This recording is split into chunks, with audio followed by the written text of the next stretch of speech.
Once upon a time, the sun retired to his humble abode, and with the sky so dark, and with the quest to complete the ninth shoot, this boy right here nearly set his school on fire.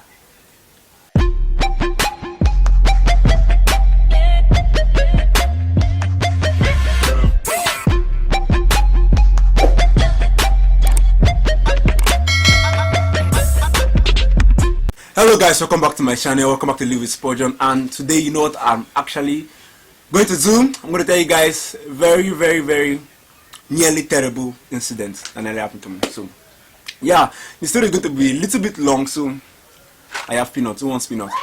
Yeah, okay. So this particular shoot was I think it was in February. I started shooting the movie ending of January towards February, and if you have not seen the movie Kill Me, I'll leave a card up here so you guys can see it. If you don't know about Sports TV channel, it's actually my channel, my filmmaking channel. So I'm going to leave a link in the description below so you can actually go see the movie. I don't know, maybe to help you better enjoy the story so you know what I'm talking about. Okay, but then this shoot, I think it was in February, sometime in February. This is how it went. We were bombarded with schoolwork and everything, and then trying to still shoot the movie and all, so we had to like squeeze in 2 night scenes in one night. Okay, so we started shooting this thing by 8 p.m. Yeah, 8 p.m. They started doing the makeup. Everybody was there. We gathered around in a very lonely area. Understand? Very lonely area that night. But then we were much, so like there was to worry about. So we started shooting the first scene by that 8 p.m. and then we finished around 12. Then it was time for us to now shoot the scene that required the whole fire and everything. So I told my crew member, Bright. It was the one that I took to organize the sticks that we'll use, the fuel, and then the matches that we'll use. So I told him, okay, now let's start mounting the sticks, creating the fire stand and all the things. So we went and then we started creating the fire stand. Sorry. So after creating the fire stands, it was time for us to shoot the scene. So I told all the actors, if you watch the movie, you know that it was that scene where the minions, the resurrector and all that. So they then sat behind their their own fire stands.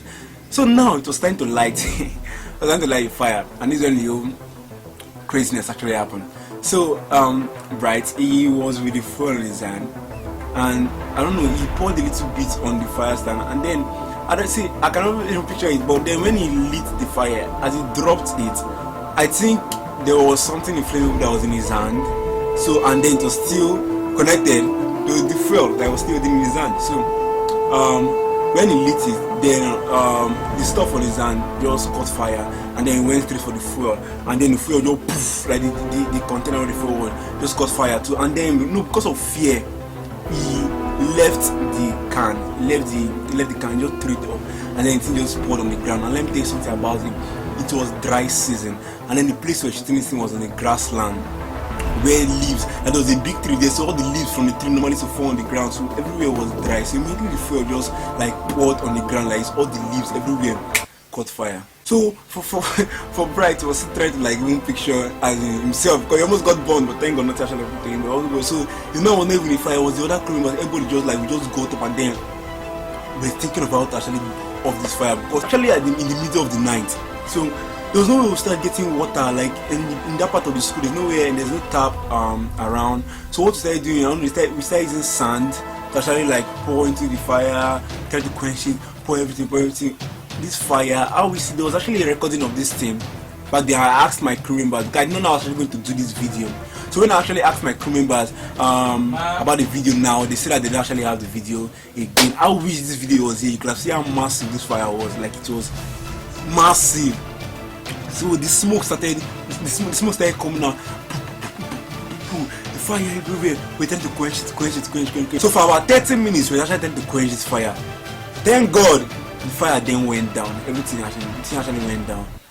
Next thing, we now saw one car light coming from one distance like that. We all knew there was ENS security because of their van, like the van they normally drive. So because of fear, I don't blame them. Some more crew members, because of no fear now, ENS security counting, and we didn't take permission to actually do that kind of thing in the night. So I would just take one big risk. So because of fear, like two or three of them, they all ditched me, like they all surrounded me.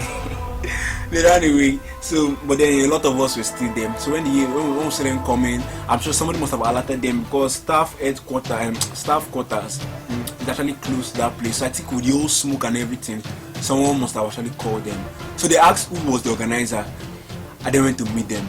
One more. I see.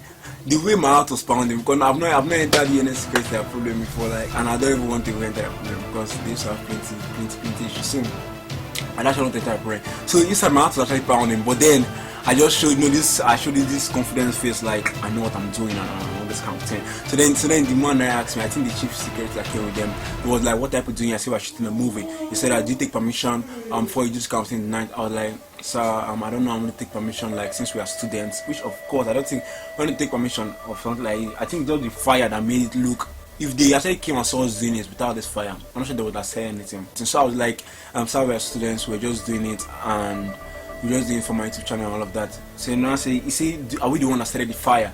I said, yes, we're the one that started the fire. I also said that there was a mistake, that we went to use the fire for the shoot and then it just spread out. Like, see, I was talking there with so much confidence, like, you never know I was scared. I was like, yes sir. You asked me because I say yes sir. I said, we wanted to say yes sir, no sir. So I just give all this confidence. So the man said, okay, that you don't have any problem with us, but you have to go and find water to quench the fire first, so that it don't spread. Because I think they were looking around and they noticed that the fire didn't really quench, and if you actually left it like that, the thing could actually gotten worse actually. So he said that you have any problem with us, just go and get water. Anyway, I want to get water and make sure you quench the fire, but then you have to give us your name and reg number. Now this is one thing you don't ever want to see, whether you are guilty or not guilty. Do not give any security your name and reg number, no matter what. So, but they had to give them something, and the way this fake name and fake reg number just entered my head there, like from nowhere at the spot. So what's the name and reg number? I just say Chukuma Emmanuel. Chukuma Emmanuel. I'm like, where did Chukuma Emmanuel come from?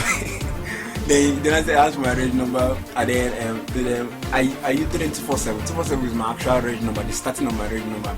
Then I just called any random ending. But then it was still in my head because they always want to make their line to them, so they not told me to repeat it. I still told them the same thing like 3 times.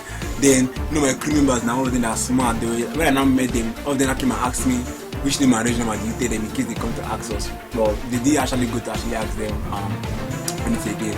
So that was how it happened. They then left with my fake reg number, but then not actually happened to fire again. So the thing actually is that we looked for water that night and we didn't actually see water, but then nothing happened to it. Another funny thing is that the early morning of that day we were meant to continue the night shoot. Like it was like a continuation of that scene. So we all slept in school, and that early morning we then came out and then we still shot in that same location. But then everything, when we now look at the like where the fire was in the morning, it was bright, then we could see it like black leaves and black grasses there, but then nothing actually happened with fire again. So you see what we actually go through when we actually shoot movies. So when we send you our link, please go and watch it, subscribe to the channel, please don't be unsupportive, help our career. So that's actually all for this video. That's all for the video.